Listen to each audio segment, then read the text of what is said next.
Hi, I am Megan Ault Cullen. I'm getting my master's degree at the University of Melbourne in Development Studies, so obviously my interest is principally in tax. This presentation is principally about the pressing need of an international tax organization, situated specifically within the United Nations. So, last year, 2018, it hit the papers all across the internet.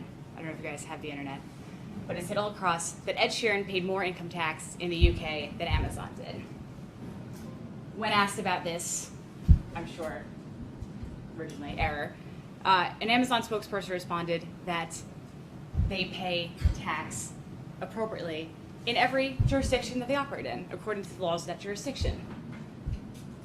6.24 effective tax rate, completely, absolutely, 100% legal.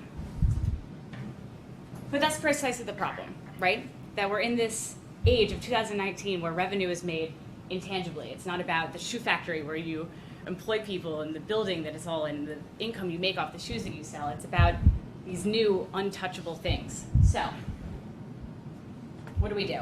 We've tried the Band-Aid approach. It's not working. What we need to do now is completely revamp. We need an international tax organization situated within the United Nations. So, just to do a little bit of an overview.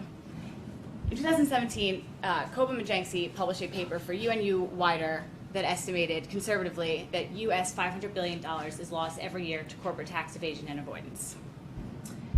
This is due largely to what Lee calls base cyberization, which is legitimately separating profit due to technological advancements that the international tax system is, at this stage, incapable of handling. Developing countries are far and away the most affected by this tax loss for two reasons. One, because they're more susceptible to profit shifting, and two, because they rely much more heavily on corporate income tax than their OECD counterparts. Just some examples. In 2018, the European Commission did a study that found that the traditional modeled multinational corporations pay about 23.2% tax. Not amazing. You probably all pay more. I know I do. Digital companies, 9.5%. Okay. So what do I mean by digital tax justice? Basically, I'm operating from, starting with Amartya Sen's definition of justice as progress. We need to make movements towards justice to prevent preventing manifestly severe injustice. So what I mean by digital tax justice is we need to look for a tax system that works for both the companies and also countries at every level of development. Lowering corporate tax rates have historically correlated with increased consumer taxes. We are at an all-time high of VAT and other indirect taxes, which are absolutely inherently regressive. However, it's also important at this point to remember that the care of society is not a corporation's duty. A corporation's duty is to profit. The care of society is left to the state, and it cannot do so without tax revenue.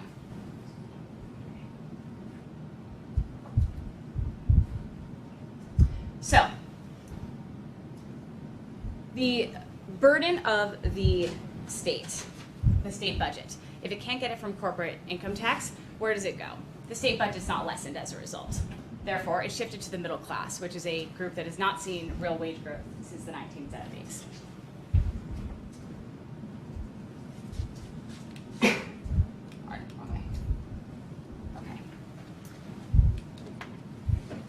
So what do we need in a global tax authority for it to make a significant, non-redundant contribution to global governance?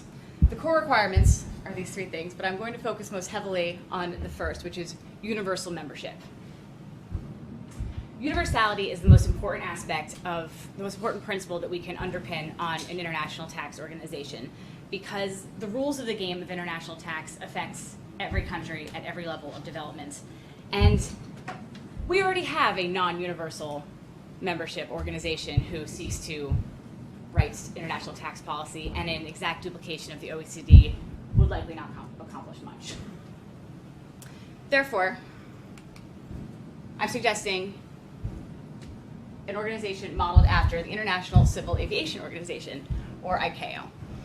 ICAO has nearly universal membership. It is a specialized agency within the United Nations. They publish codified manuals with technical recommendations for everything civil aviation, from runway specifications to wildlife control. These manuals are distributed to all of their member countries. There is no legal mechanisms for enforcement. They they induce compliance through soft law, which I'll address in another slide.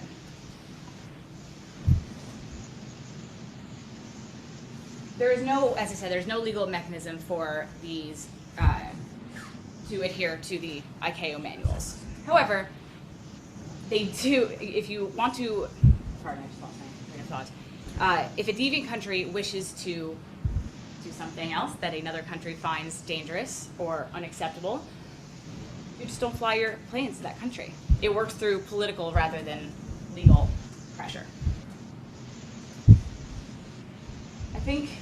I know I would think, what does aviation have to do with taxes, though? These are completely different things. Aviation is a matter of life and death. A plane crashes, it's very obvious, it's a tragedy. So what does that have to do with taxes? But taxes are also a matter of life and death, especially for developing countries.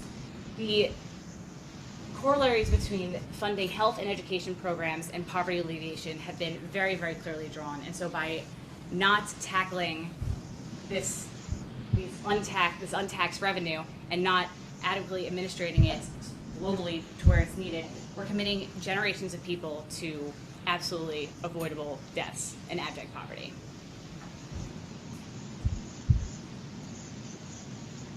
Development as a human right, 1986, the UN.